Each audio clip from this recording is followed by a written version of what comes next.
बिस्मिल्लाहिर्रहमानिर्रहीम। अस्सलाम वालेकुम।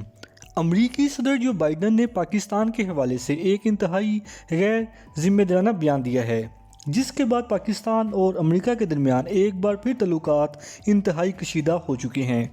जो बाइडन ने पाकिस्तान को दुनिया के ख़तरनाक तरीन ममालिक में से एक कहा है। इसके अलावा उन्होंने पाकिस्तान के न्यूक्लियर प्रोग्राम को भी टारगेट करते हुए कोहिसन का वर्ड यूज़ किया, यानी कि पाकिस्तान का जौहरी प्रोग्राम बेकायदा है।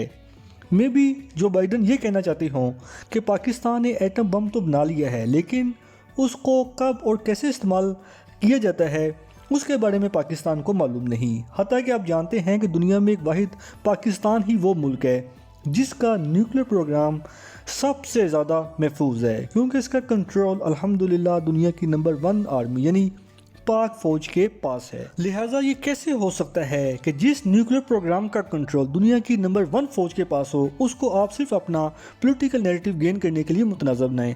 इट्स वेरी अनफॉर्चुनेट, क्योंकि अमेरिका में अगले माह सदारती इलेक्शन है। मैं भी इसी कंटेंट में जो बाइडन ने during his election campaign Pakistan के न्यूक्लियर प्रोग्राम को टारगेट किया हो। इसके अलावा उन्होंने अपनी तकरीर में चाइना और रूस को भी सख्त तनकीद का निशाना बनाया। बहरहाल मुझे इस वक्त चाइना और रूस से कोई सरोकार नहीं। अलबत्ता जो अमरीकी सदर जो बाइडन ने पाकिस्तान के हवाले से कंट्रोवर्शियल स्टेटमेंट दी है, उस पर कुछ ज़रूर बात करना चाहूँगा। देखें, अमेरिका, इसराइल और भारत, इनको शुरू से ही पाकिस्तान का एटमी प्रोग्राम अच्छा नहीं लगता था। इसी वजह से तो वो माजी में पाकिस्तान के न्यूक्लियर बम को इस्लामी बम का भी नाम देते थे, क्योंकि इस वक्त पूरी दुनिया में वाहिद पाकिस्तान ही वो इस्लामी मुल्क है जिसके पास अल्हम्दुलिल्लाह न्यूक्लियर वेपन्स हैं।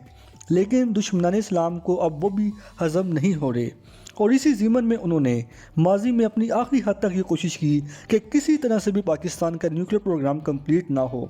लेकिन अल्हम्दुलिल्लाह इन सब के बावजूद अल्लाह पाक ने पाकिस्तान को बिल आखिर एक न्यूक्लियर स्टेट बनाया, और पाकिस्तान को इस न्यूक्लियर स्टेट बनाने में डॉक्टर अब्दुल कदीर खान का एक बड़ा नुमाया किरदार था। बहरहाल बाद में जो हमने अमेरिका के दबाव में आकर अपने मौसम के साथ सलूक किया, उसके लिए हम सो कॉल पाकिस्तानी खुद को शायद कभी भी माफ़ ना कर पाएँ।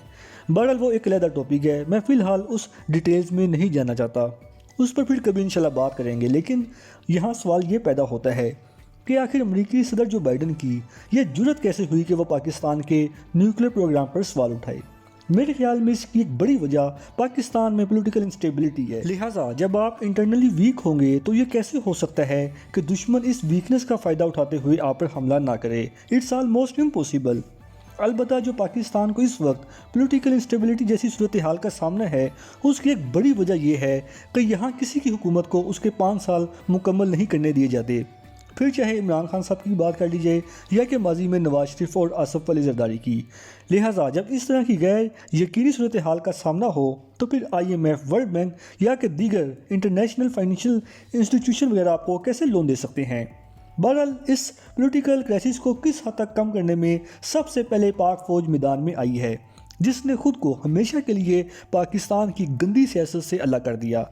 लेकिन फिर भी हम उनको इसका क्रेडिट देने की बजाय उल्टा न्यूट्रल होने का ताना देते हैं। It's very unfortunate. चले फिर भी कम से कम एक इदारा यानी पाक फौज ने तो पाकिस्तान को पॉलिटिकल क्राइसिस से निकालने के लिए अपना रोल प्ले कर दिया।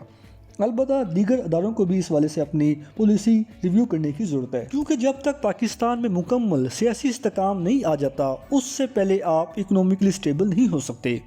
इसीलिए मैं पहले दिन से ये कह रहा हूँ कि पाकिस्तान की इकोनॉमी को नेशनल एक्शन प्लान का हिस्सा होना चाहिए, ताकि किसी को इस अहम इशू पर सियासत करने की इजाज़त ना हो। क्योंकि इस वक्त तमाम आलमी क़ुव्वतों की ये पूरी कोशिश है कि पाकिस्तान को इकोनॉमिकली इतना वीक कर दिया जाए कि उसे इस सिचुएशन से मुकम्मल छुटकारा हासिल करने के लिए अपने जौहरी हथियार तक गिरवी रखवाने पड़ें। इसका आगाज़ तो बहुत पहले से हो गया था। लिहाजा इस ज़िमन में जो अब अमरीकी सदर जो बाइडन ने पाकिस्तान के जौहरी प्रोग्राम के हवाले से कंट्रोवर्शियल स्टेटमेंट दी है, ये अमेरिका के उसी प्लान का एक हिस्सा है। इसलिए मेरी तमाम अदारों से ये गुजारिश है कि पाकिस्तान की इकोनॉमी को फिल फॉर नेशनल एक्शन प्लान का हिस्सा बना दिया जाए। फिर उसके बाद जो पाकिस्तान की इकोनॉमी पर सियासत करने की कोशिश करे तो फिर उसको फिल फॉर गिरफ्तार करके उस पर संगीन नौयत का गद्दारी का मुकदमा चलाना चाहिए। सिर्फ यही एक तरीका रह गया है जिससे हम अपनी गिरती हुई माशियत को फिर से सहारा दे सकते हैं। अदरवाइज़ जिस राह पर हमारे सियासतदान चल पड़े हैं اس کے بعد ان سے بہتری کی امید نہیں کی جا سکتی۔ ایون اب تو انہوں نے پاک فوج کے سربراہ کا نام لے کر ان پر تنقید کرنا شروع کر دیا ہے۔ اس سے بڑھ کر ملک کے ساتھ اور کیا غداری ہو سکتی ہے؟ لہٰذا جب تک ہمارا انٹرنلی پولیٹیکل سسٹم ٹھیک نہیں ہوگا، اس سے پہلے آپ یہ بھول جائیں کہ پاکستان کا دشمن آپ پر اٹیک کرنے کا سلسلہ بند کر دے گا۔ It's almost impossible. لہٰذا وقت آ گیا ہے کہ پاکستان کے تمام اداروں کو مل بیٹھ کر اپنے اندرونی سسٹم کو ٹھیک کرنا چاہیے، تب ہی کوئی بہتری کی امید کی جا سکتی ہے۔ فی الحال اس وقت کے لیے اتنا ہی، ملتے ہیں انشاءاللہ اگلی ویڈیو میں، تب تک کے لیے اجازت۔ اللہ پاک ہم سب کا حامی و ناصر ہو۔